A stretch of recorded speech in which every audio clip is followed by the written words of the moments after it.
Solomon won't forget who was down at Serpent Rock and who was sticking with the real king, David, and himself. Verse 33, the king also said unto them, take with you the servants of your Lord, and that, of course, being David, his servants. Is referring to the royal bodyguards, the Kerethites and the Pelethites. More on those in a few verses.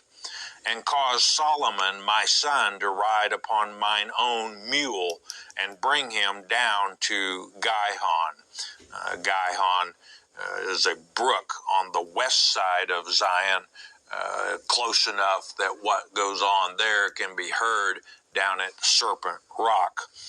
Now, note, too, that Israel is the wealthiest nation in the world during the reign of David and Solomon. And the head man, the king, notice what he's riding on. He's riding on a mule.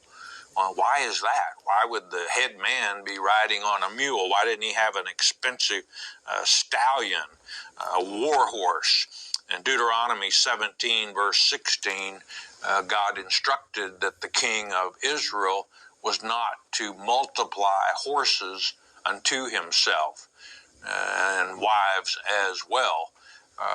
And why is that as far as the horses are concerned? Well, at this time, the best horses in the world you'd find in Egypt. And God brought Israel out of bondage to the Egyptians. He didn't want them going back to Egypt even to get the finest horses. David obeyed, and a mule was his ride. And by the way, having Solomon ride on his own mule, that's a sign of who the successor to the throne will be. David obeyed God concerning the multiplying horses, did fairly well to the multiplying of wives.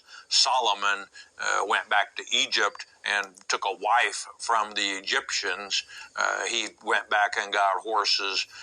As far as the multiplying of wives, I think he had like 700 wives and 300 concubines, or vice versa.